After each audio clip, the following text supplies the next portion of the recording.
Aku tidak punya waktu untuk khawatir akan apa dan bagaimana, karena memang begitulah yang terjadi. Semua manusia direkayasa secara genetik untuk berhenti menua pada usia 25 tahun, dan masalahnya adalah mereka hanya diberikan kesempatan untuk hidup 1 tahun lagi, kecuali bisa mendapat tambahan waktu. Kini, waktu adalah mata uang. Yang kaya akan berumur panjang, bahkan ada yang bisa hidup selamanya, sementara yang lain hanya ingin bangun lebih awal dan berharap memiliki waktu lebih banyak dari apa yang kini mereka miliki.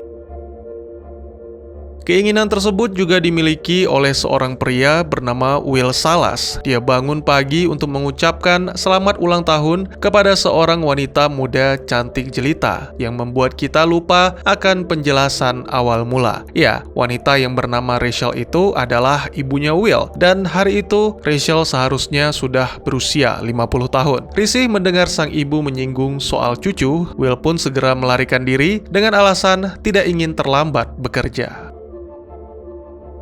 Meski telah mendapat 30 menit dari sang ibu, sepertinya waktu yang dimiliki Will tidak cukup untuk makan enak karena ada perubahan nilai waktu setiap harinya, terjadi kenaikan pada nilai barang-barang dan makanan, sedangkan untuk penurunan terjadi pada nilai upah para pekerja. Bagi yang tidak puas dengan hal itu, bisa melakukan pertarungan atau time fight seperti yang dilakukan oleh mendiang ayah Will. Yang menang akan mendapatkan waktu dari yang kalah, sedangkan yang kalah kemungkinan terburuknya adalah mati. Rachel adalah seorang buruh di pabrik garmen dan baru akan kembali ke rumah setelah 2 hari bekerja. Maka malam itu, sepulang bekerja, Will memutuskan untuk bersantai di sebuah bar, sekaligus mengingatkan sahabatnya Borel untuk pulang karena sang istri di rumah sedang menanti. Tapi sepertinya Borel enggan menuruti nasihat itu, karena ada seorang pria kaya dengan waktu 1 abad mentraktir semua pengunjung untuk minum sepuasnya. Will memperhatikan dan mulai menyadari niat jahat di sekitar. Dia mencoba memperingatkan si kaya, namun semua itu terlambat karena kelompok Minutemen telah tiba. Mereka membubarkan para pengunjung lalu menantang si pria kaya untuk berduel.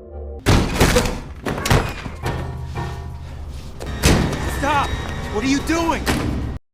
Karena merasa kasihan, Will memutuskan untuk ikut campur. Setelah aksi kejar-kejaran yang menegangkan, Will membawa pria kaya bernama Henry Hamilton itu untuk bersembunyi di salah satu gedung tua. Mereka membicarakan tentang waktu. Henry mengakui bahwa ada kalanya yang abadi membutuhkan kematian karena merasa pikiran telah melewati usia. Selain itu, Henry juga menjelaskan tentang rahasia bahwa banyak orang yang harus mati demi keabadian, padahal sebenarnya ada banyak waktu yang lebih dari cukup, sehingga tidak ada yang harus mati sebelum waktunya. Jika kau memiliki waktu sebanyak yang kumiliki, apa yang akan kau lakukan, Will? Keesokan paginya, Will kaget bukan kepalang melihat waktu yang awalnya tersisa 18 jam, kini menjadi lebih dari 1 abad. Apa yang sebenarnya terjadi?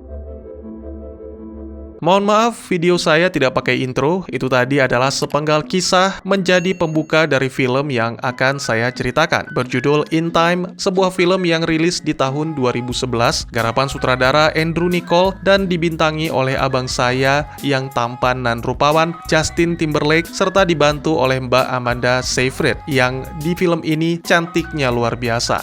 Baik, selamat datang dan selamat berjumpa. Mari kita lanjutkan ceritanya. Jangan sia-siakan waktuku. Ya, ternyata Henry memberikan seluruh waktunya kepada Will, lalu dia memutuskan untuk mengakhiri kehidupan.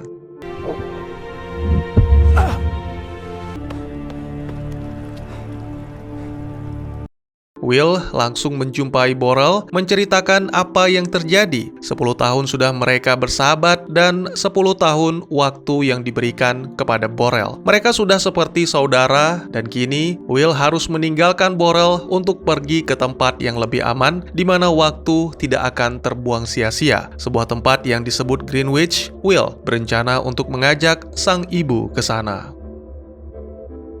Sangat disayangkan, terkadang apa yang kita harapkan tidak sesuai dengan kenyataan. Nilai waktu lagi-lagi meningkat sampai-sampai Rachel tidak mampu untuk membayar bus dan harus berlari untuk menempuh 2 jam perjalanan dengan waktu yang tersisa kurang dari 90 menit. Mom?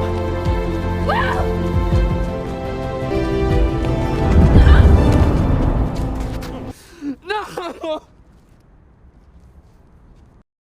Keesokan harinya, Will sendiri yang pergi ke Greenwich tanpa menyadari polisi atau di sini disebut timekeeper sedang melakukan penyelidikan terkait kasus kematian Henry. Sang komandan yaitu Ray mengatakan bukan kematian Henry yang menjadi pokok permasalahan, tapi waktu yang telah diambil darinya. Mereka harus segera menemukan orang yang berkeliaran dengan waktu 1 abad itu.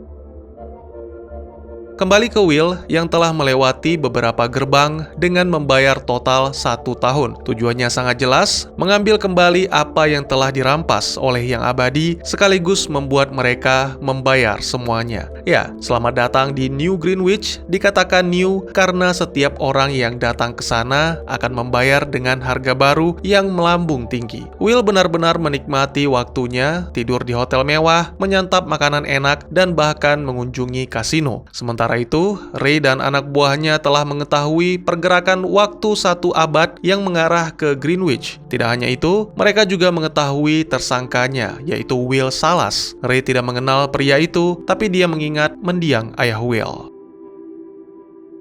Di kasino, Will bermain poker bersama dengan orang-orang kaya. Salah satu dari yang terkaya adalah Philip Weiss. Pria itu berpendapat bahwa perbedaan zona waktu adalah bagian dari evolusi. Hanya orang-orang kayalah yang mampu bertahan menghadapi seleksi alam. Philip pun menaikkan taruhannya menjadi 2 abad, bermaksud merendahkan Will yang masih muda. Namun Will sama sekali tidak mundur. Dia mempertaruhkan seluruh waktu yang dimiliki sampai hanya tersisa 20 detik dan sangat mengejutkan, ternyata pria itu berhasil menang sehingga berhak mendapatkan total taruhan 1.100 tahun. Inilah waktu-waktu yang membingungkan. Ada seorang wanita cantik mendampingi Philip, apakah dia ibu, istri, atau adik? Tentu saja itu membuat Will bertanya-tanya. Tapi gadis bernama Sylvia itu ternyata adalah putri Philip dan ya, merasa kagum dengan keberanian yang ditunjukkan, Will diundang ke sebuah acara pesta yang diselenggarakan besok malam. Untuk bisa hadir di acara tersebut, Will harus tampil mewah. Oleh karena itu, dia membeli sebuah mobil sport klasik dengan harga nyaris 60 tahun, belum termasuk pajak. Tentu saja bagi Will, itu bukan harga yang murah, tapi kini dia memiliki 1.100 tahun dan tidak berpikir akan mampu menghabiskan semuanya. Malam yang dinantikan pun tiba. Will disambut hangat oleh Tuan Philip dan keluarga. Sebenarnya, alasan utama Will diundang adalah untuk bermain poker, dengan harapan bisa merebut kembali 2 abad yang diambilnya. Namun, tentu tidak perlu terburu-buru, karena warga Greenwich memiliki waktu yang sangat panjang. Will dan Sylvia saling menunjukkan ketertarikan. Dalam sebuah percakapan, Sylvia mengungkapkan bahwa dia mengetahui Will berasal dari ghetto atau zona waktu. Terkadang, dia merasa iri dengan warga ghetto karena bisa melakukan hal-hal bodoh dan menantang. Salah satunya adalah berenang di pantai. Ya, selama ini, pantai itu ada di halaman belakang rumah Sylvia, tapi tak ada seorang pun yang berani berenang di sana. Will dan Sylvia sepakat untuk kembali karena pengawalnya sudah mencari-cari. Tuan Philip merasa sudah waktunya permainan dimulai kembali, namun tiba-tiba saja Ray datang bersama anak buahnya, menyeret Will ke sebuah ruangan lalu memulai interogasi. Will telah menceritakan yang sebenarnya dengan sedetail-detailnya, namun bagi Ray itu tidak masuk akal karena tidak mungkin manusia abadi seperti Henry bisa memberikan waktunya begitu saja secara cuma-cuma. Akhirnya, waktu yang dimiliki Will disita, hanya disisakan 2 jam untuk persiapan dikirim kembali ke ghetto. Sebuah pertanyaan yang sangat menusuk kalbu, mengapa menyelidiki kasus bunuh diri, sementara di ghetto, pemusnahan massal terjadi setiap hari. Pertanyaan itu pernah diajukan seorang pria 20 tahun yang lalu, yang tidak lain dan tidak bukan adalah ayahnya Will.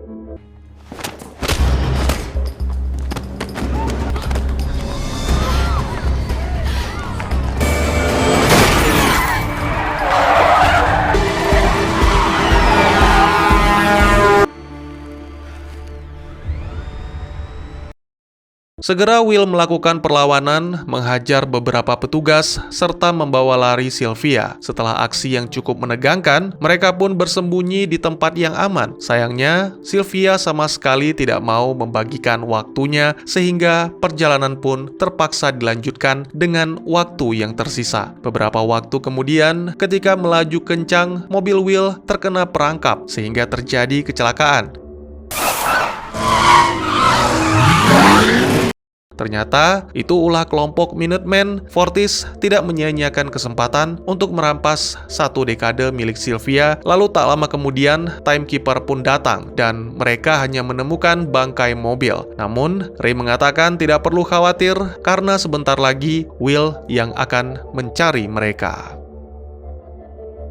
Kini keadaan berbalik, Sylvia yang hanya memiliki setengah jam menjadi panik dan membutuhkan waktu tambahan. Sangat disayangkan, Borel yang menjadi harapan malah tewas akibat kebanyakan minum dan itu membuat Will merasa sangat bersalah. Untungnya, di saat-saat terakhir, berlian milik Sylvia menjadi sangat berguna. Dengan itu, mereka bisa mendapatkan 2 hari dan sepertinya cukup untuk menunggu tebusan dari Tuan Philip. Ya, Will meminta 1000 tahun. Bukan untuk dirinya, tapi untuk didistribusikan ke kota Dayton. Ray menilai Will semakin mirip dengan sang ayah. Selama ini, Will salah mengira ayah Will tidak mati dalam time fight, melainkan mati karena melakukan sesuatu yang lebih berbahaya. Beginilah kondisi Dayton, waktumu bisa dirampas dan begitu pula sebaliknya. Pada malam hari, Will membawa Sylvia untuk bersembunyi di kediamannya. Mereka berbincang tentang keluarga Will, tentang time fight, serta tentang pertama kali perhitungan mundur dimulai dalam hidup mereka. 2 cerita yang sangat berbeda tentang si miskin dan si kaya. Namun Will sama sekali tidak membenci Sylvia karena tidak ada yang mengetahui di keluarga mana kita akan lahir. Keesokannya, sama sekali tidak ada perubahan pada distributor waktu yang menandakan Philip tidak membayar tebusannya. Mungkin saja Philip punya rencana lain atau Timekeeper tidak memberikan izin. Yang pasti saat ini, mengirimkan Sylvia kembali ke Greenwich menjadi prioritas utama. Ketika Sylvia menelepon sang ayah, Ray muncul dan hendak menembak Will. Untungnya, Sylvia berhasil menggagalkan karena merasa iba. Will memberikan beberapa jam kepada Ray, lalu segera melarikan diri bersama dengan Sylvia. Sementara itu, para konglomerat merasa cemas dengan wilayah Philip, yaitu Dayton, karena 1 abad berada di tangan yang salah akan merusak pasar. Ditambah lagi, Ray membawa kabar buruk bukan karena kegagalannya dalam menyelamatkan Sylvia, melainkan karena Sylvianya sendiri yang sepertinya tidak mau diselamatkan. Oleh karena itu, Ray telah mengeluarkan surat penangkapan dan penyelidikan juga akan dilakukan terhadap Philip seperti yang dikatakan oleh Will. Timekeeper tidak akan bernegosiasi. Kembali ke Will dan Sylvia, setelah merampok seorang wanita kaya dan nyaris tertembak, Will berinisiatif untuk mengajarkan Sylvia cara menembak yang benar. Wanita itu mengatakan bahwa dirinya memiliki rencana gila yang mungkin sangat cocok dengan perjuangan Will, yaitu merampok salah satu gerai milik ayahnya yang melayani pinjaman waktu.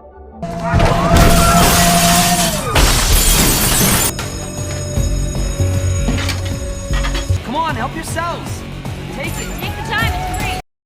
Ratusan tahun yang berhasil mereka rampok dibagikan kepada semua yang membutuhkan, termasuk Greta, istri Borel, dan juga distributor Dayton. Tindakan tersebut mungkin sangat membantu orang-orang miskin. Hanya saja, yang tidak disadari oleh Will adalah kini orang-orang yang memiliki banyak waktu berada dalam bahaya karena menjadi target kelompok Minutemen. Malam harinya, ketika sedang memadu kasih, tiba-tiba saja tempat tinggal Will dikepung oleh Timekeeper. Kembali terjadi aksi kejar-kejaran, ditambah baku tembak yang menegangkan. Stop!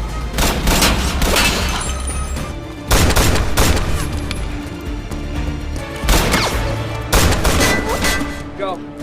sampai akhirnya Will dan Sylvia menaiki sebuah bus. Pindah ke hotel mewah mungkin adalah keputusan yang baik untuk bersembunyi dari timekeeper. Sayangnya itu tidak berlaku bagi kelompok Minutemen. Fortis menangkap semua orang yang menerima waktu dari Will, lalu menginterogasi mereka, dan inilah yang terjadi jika berani menolak.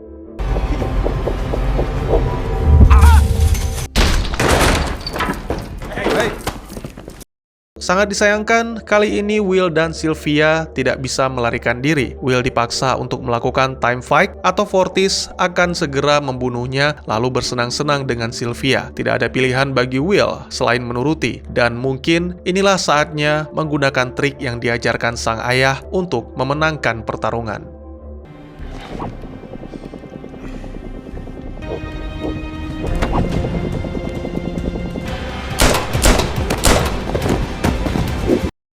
Beberapa jam kemudian, mayat Fortis dan rekan-rekannya ditemukan oleh timekeeper. Ray telah bekerja sebagai timekeeper selama 50 tahun, tentu saja ini tidak akan membuatnya menyerah. Pria itu malah berjanji kepada para penduduk Dayton bahwa besok mereka tidak akan memiliki waktu, bahkan untuk berdiri sekalipun. Ternyata yang dimaksud Ray adalah kenaikan suku bunga pinjaman menjadi berkali-kali lipat. Itu membuat apa yang dilakukan oleh Will dan Sylvia tidak berarti apa-apa kecuali mereka memiliki waktu 1 juta tahun. Ya, Sylvia sangat setuju dan mungkin sebaiknya mereka menyerah.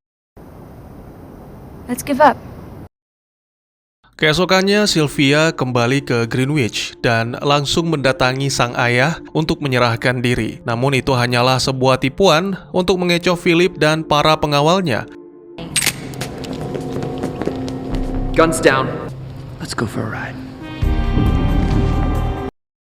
Segera, Tuan Philip diseret ke ruangan berangkas dan sesuai dengan perkiraan Sylvia, di dalamnya ada tabung waktu berisi 1 juta tahun. Ya, 1 juta tahun. Philip menjelaskan bahwa membagikan waktu kepada jutaan orang tidak akan memberikan perubahan apapun, karena setiap manusia menginginkan keabadian, bahkan meski harus mengorbankan banyak orang. Bergeraknya 1 juta tahun terdeteksi oleh timekeeper sehingga Ray dan anak buahnya pun bergegas. Pria itu terlalu bersemangat dan yakin sampai-sampai menunda penambahan waktu demi menangkap Will dan Sylvia.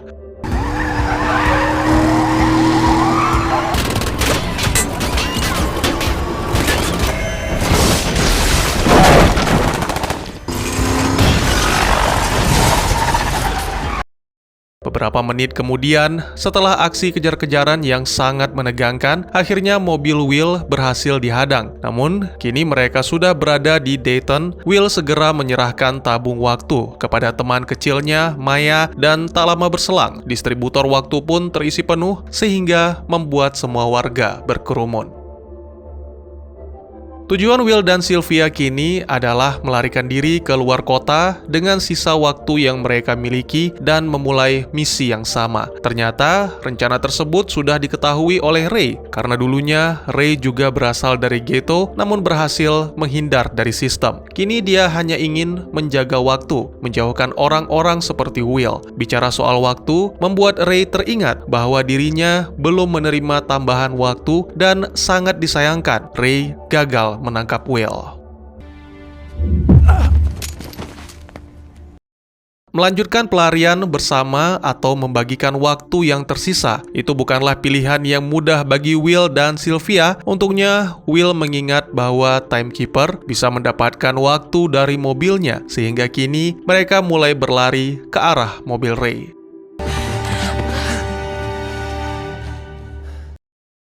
Film pun ditutup dengan menampilkan Philip dan para petugas timekeeper menyaksikan berita terkini tentang warga Dayton yang bersuka cita karena kini memiliki umur panjang. Mereka memutuskan mogok kerja dan berbondong-bondong menuju ke Greenwich. Para petugas keamanan menjelaskan bahwa semua berjalan dengan aman dan tertib, namun pihak lain mengkhawatirkan peristiwa tersebut akan merusak sistem yang telah berjalan selama ini. Lalu ditampilkan juga pasangan jagoan kita yang kini berstatus buron, tanpa ragu langsung melanjutkan misi, yaitu merampok bank yang lebih besar di kota lain. Apakah Will dan Sylvia akan berhasil menghancurkan sistem yang tidak adil? Dan tamat.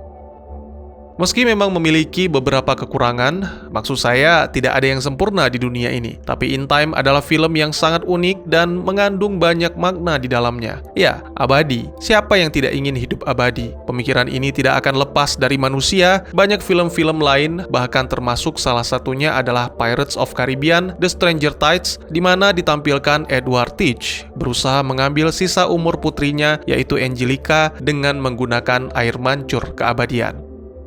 Ini bukan masalah bagaimana cara menjadi abadi, tapi bagaimana jika keabadian benar-benar ada dan bagaimana cara mencegah terjadinya kelebihan populasi. Inilah dia, In Time. Waktu adalah uang, memiliki makna langsung, setiap detiknya berhubungan dengan nyawa. Oleh sebab itu, orang-orang Dayton selalu berlari, berpacu dengan waktu, sedangkan penduduk Greenwich bisa menikmati keabadian dalam kemewahan. Ya, Will yakin bahwa tatanan kehidupan saat ini tidak dapat diterima karena orang-orang kaya dari Greenwich mendapatkan keabadian mereka dengan kematian orang-orang miskin. Ini sungguh tidak adil. Kedudukan sosial dalam masyarakat ditentukan menurut prinsip kasta yang bergantung pada tempat lahir. Lahir di zona waktu atau ghetto, maka Anda harus berjuang untuk bertahan hidup dengan kemungkinan besar tidak akan bisa mencapai 30 tahun. Sedangkan lahir di Greenwich, maka Anda akan memiliki ribuan tahun, termasuk tahun-tahun yang Anda habiskan untuk berbelanja atau bermain di kasino.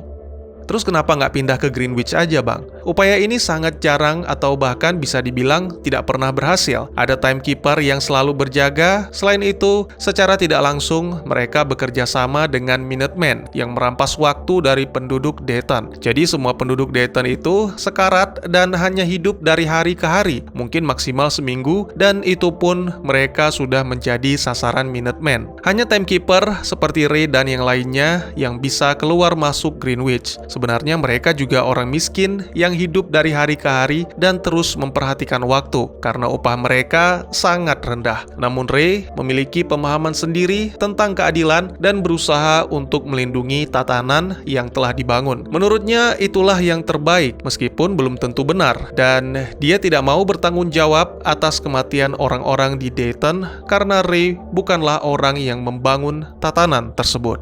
Terus apakah Will berhasil mengubah dunia, Bang? Kalau berhasil sih, mungkin iya. Tapi menjadi lebih baik, itu belum tentu. Tuan Philip adalah orang yang telah hidup lebih lama dan tentunya sudah cukup banyak tahu. Dia menjelaskan bahwa apa yang dilakukan Will adalah sebuah kesalahan. Tidak peduli seberapa banyak waktu yang telah dicuri dan dibagikan kepada orang miskin, itu tidak akan mengubah kehidupan menjadi lebih baik. Akan terjadi inflasi, lalu banyak waktu yang berada di tangan yang salah. Salah di sini maksudnya, orang-orang Dayton tidak cukup bijak dalam membelanjakan waktunya. Contohnya seperti Borel yang diberikan waktu 10 tahun. Dia menghabiskan waktu untuk minum bukan sampai mabok tapi sampai mati. Masih kurang? Oke, dalam sebuah adegan ditampilkan warga Dayton yang memiliki pistol. Kepada Fortis dia mengaku telah membeli senjata itu demi melakukan perlawanan terhadap Minutemen. Masih kurang juga? Oke, dalam sebuah adegan seorang pria mendatangi hotel setelah di-booking oleh Will. Maksud saya, untuk apa dia buang-buang waktu menyewa kamar, padahal seharusnya dia sudah memiliki rumah. Dari sinilah saya berpikir bahwa orang-orang Dayton tidak bisa mengelola kekayaan mereka.